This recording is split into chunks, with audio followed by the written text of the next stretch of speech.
Tamil Sri talk நேயர்களுக்கு வணக்கம். உங்கள்கிட்ட பேசுவது உங்கள் சரவணன். இப்போ நம்ம பார்க்க போகிற விமர்சனம் மரியா அப்படிங்கிற ஒரு திரைப்படம். இந்த படத்தில் ஷாய் ஸ்ரீ பிரபாகரன், பாவல் நவகீதன், சித்து குமரேசன், விக்னேஷ் ரவி, சுதா புஷ்பா மற்றும் பலரும் நடிச்சிருக்காங்க. படத்தை எழுதி இயக்கியிருப்பது ஹரி கே சுதன். அவர் இசையமைச்சிருக்கிறது அரவிந்த் கோபாலகிருஷ்ணன். பரத் சுதர்சன் அப்படிங்கிறவர் பின்னாடி இசை அமைச்சிருக்காரு. ஒளிப்பதிவு ஜி மணிசங்கர் பண்ணியிருக்காரு. ஏ நிஷார் ஷரீஃப் எடிட்டிங் பண்ணியிருக்காங்க. இந்த படத்தை ஹரி உத்ரா டீம் ரிலீஸ் பண்ணியிருக்காங்க. இந்த படம் என்ன சொல்ல வருது அப்படின்றது சத்தியமாக யாருக்குமே தெரியல, யாருக்குமே புரியல. அப்படி ஒரு அவார்டுக்காகவே எடுக்கப்பட்ட படமாக இது கொண்டு வந்திருக்காங்க, அப்படி தான் நம்ம சொல்லணும். ஏன்னா கதை சொன்ன விதம், கதை எதுக்காக எடுத்தாங்க அப்படிங்கிறதெல்லாம் நிறைய கேள்விகள் கேட்க வேண்டிய வகையில் இந்த திரைப்படம் உருவாகியுள்ளது. பொதுவாக ஒரு இந்தியா பல சமூகங்கள், பல மதங்கள் இணைந்த ஒரு நாடு. இதில் ஒவ்வொரு சமூகத்திற்கும், ஒவ்வொரு ஜாதிக்கும், ஒவ்வொரு மதத்துக்கும் தனித்தனி தன்மைகள் உண்டு.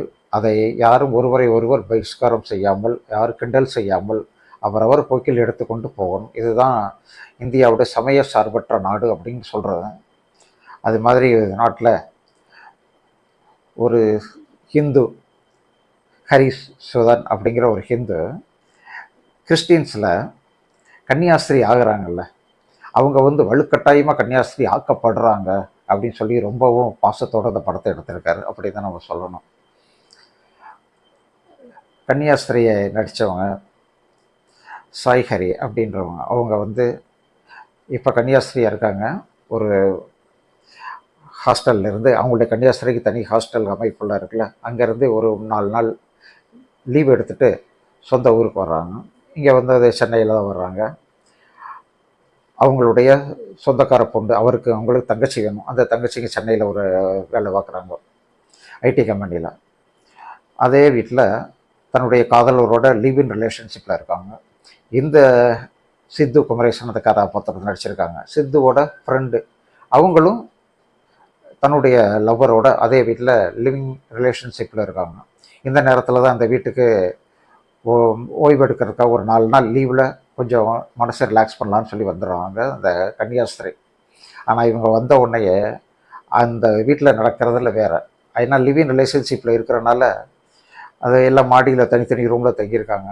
அந்த தனித்தனி ரூம்லேயும் அவங்க ஒரு நாள் செக்ஸ் வச்சுக்கிறாங்க இவங்க வந்த சமயத்தில். அது சவுண்டு வெளியில் வரைக்கும் கேட்குது.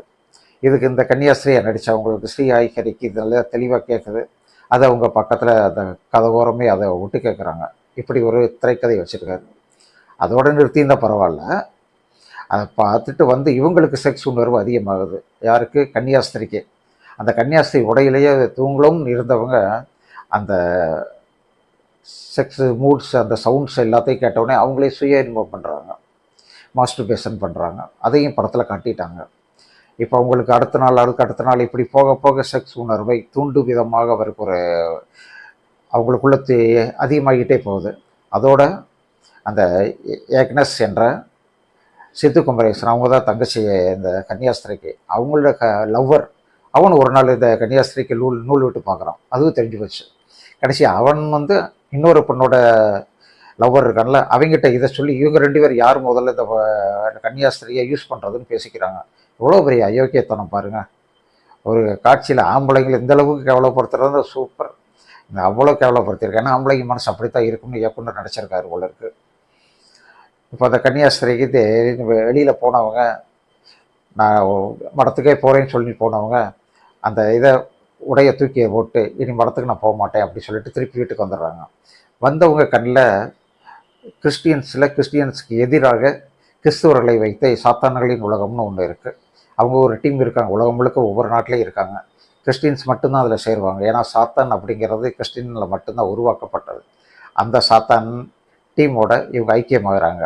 இவங்க அதை பாவல் நவகீதன் நடத்துகிறார். அவர் கிறிஸ்டின். ஆனால் சின்ன வயசுலேருந்து கிறிஸ்டின்ஸ் அந்த மத நம்பிக்கையே அவருக்கு இல்லை, போயிடுச்சு. இப்போ அவர் என்ன சொல்கிறார்? சாத்தான்களைத்தான் நம்ம கையில் வச்சுக்கணும், சாத்தான்களோட தான் நம்ம பேசணும், சாத்தான்களோட தான் நம்ம வாழணும்னு நினைக்கிறாங்க. அந்த டீமோட இந்த அம்மா போய் சேர்ந்தால் இது ஏக்னஸுக்கு பிடிக்கல. உங்கள் வீட்டில் எல்லாம் என்ன இப்படி ஒரு வாரத்தில் இப்படி மாறிட்டாங்க, கன்னியாஸ்திரி அப்படி சொல்லி அவங்க வருத்தப்படுறாங்க. ஆனால் இவ கன்னியாஸ்திரிக்கோ இல்லை, இது வந்து நான் இனிமேல் எப்படி வாழ போகிறேன்னு எனக்கு தான் தெரியும் அப்படின்னு சொல்லி அவங்க அம்மாட்டையே போய், நீ என்னுடைய உணர்வை புரிஞ்சுக்காம நீ எப்படி என்னை மடத்தில் கொண்டு போய் சேர்த்த, எனக்கு கன்னியாஸ்திரி பிடிக்கலை அப்படின்றாங்க. உடனே அவங்க அம்மா அவனை வீட்டை விட்டு அள்ளி அனுப்பிக்கிறாங்க, எங்கே வேணாலும் போடி அப்படின்றாங்க. அவங்க தீவிரமான கிறிஸ்டியன்ஸ், அதனால அவங்க செஞ்சுட்டாங்க. இப்போ வெளியில் வந்தோடனே ரொம்ப சுதந்திரம் ஆயிடுச்சு கன்னியாஸ்திரிக்கு. நான் யார் கூட வேணாலும் இருப்பேன், எப்படி வேணாலும் போவேன் அப்படி சொல்லிட்டு அவங்க அந்த செக்ஸ் குடும்பத்துக்கு ஏங்குறாங்க. அந்த ஏக்கம் வந்து செக்ஸுக்கா அல்லது குடும்பத்துக்கா அப்படிங்கிறத இந்த இயக்குனர் சொல்கிறத தவறிட்டார். இந்த படத்தில் அவர் வச்ச சீன்கள் எல்லாம் பார்த்தா செக்ஸுக்காக மட்டுமே கன்னியாஸ்திரி அந்த கன்னியாஸ்திரி வேலையிலேருந்து வெளியில் வரணும்னு விரும்புகிறாங்க அப்படின்னு வருது. இது எவ்வளோ பெரிய கொடுமை. ஒரு சாதாரண செக்ஸுக்காக யாராவது வெளியில் வரணும்னு நடப்பாங்களா?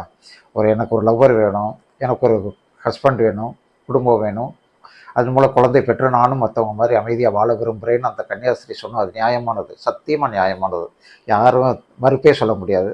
ஆனால் இந்த படத்தில் இந்த இயக்குனர் என்ன சொல்லியிருக்காருன்னா, அந்த நாயைக்கு அந்த செக்ஸ் உணர்வை இவங்க தூண்டி விட்டாங்க. அதனால இவங்க மறுபடியும் மடத்துக்கு போக மாட்டேன், செக்ஸ் அனுபவிக்கணும்னு நினைக்கிறாங்க. ஆக மொத்தம் இந்த கதையோட யோட்டம் என்ன?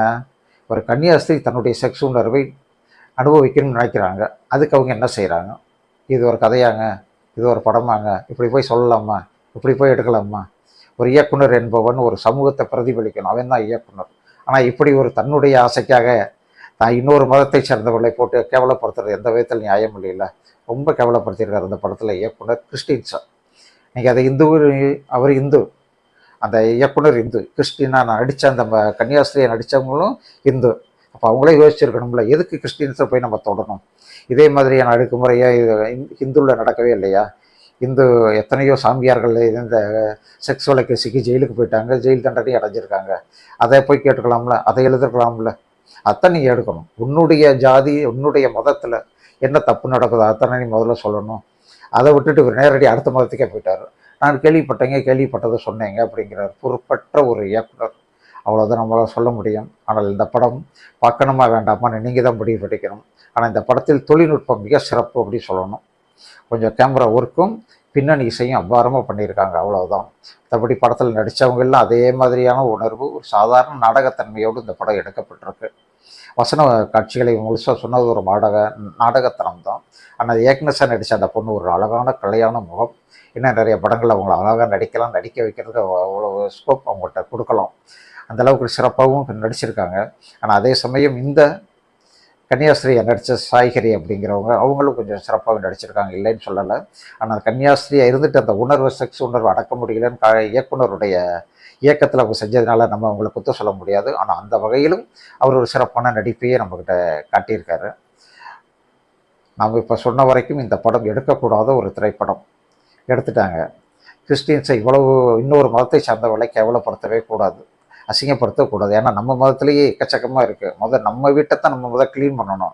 அதை விட்டுட்டு பக்கத்து வீட்டில் ஏதோ பிரச்சனை இருக்குன்னு அங்கே போய் உட்காந்துட்டு மல்லு கட்டக்கூடாது. அது ரொம்ப தவறானது. அந்த இயக்குனருக்கு ரொம்ப சின்ன வயசு, யாரும் சொல்லலை போல இருக்குது. அதனால் அப்படியே படத்தை எடுத்து முடிச்சிட்டாரு. ஆனால் வன்மையாக கண்டிக்கக்கூடிய ஒரு திரைப்படம் என்பதில் சந்தேகமே இல்லை. இந்த படத்தை பாருங்கள் அப்படின்னு நான் சொல்ல மாட்டேன், பார்க்காதீங்கன்னும் சொல்ல மாட்டேன். அது நீங்களே முடிவு பண்ணிக்கிங்க. இந்த விமர்சனத்தை மறுபடியும் ஒரு முறை நீங்கள் முழுசாக கேட்டு பாருங்கள். அதுக்கு பின்னாடி உங்களுக்கு பிடிச்சிருந்தால் தாராளமாக பாருங்கள். ஆனால் என்னுடைய கருத்து தான் பெரும்பாலான மக்களின் கருத்தாக இருக்கும், திரை ரசிகர்கள் கருத்தாக இருக்கும். நான் அசைக்க முடியாத நம்பிக்கையில் சொல்கிறேன். இந்த இயக்குனர் எடுக்கக்கூடாத படத்தை எடுத்திருக்காரு, அவ்வளவுதான். நன்றி, வணக்கம்.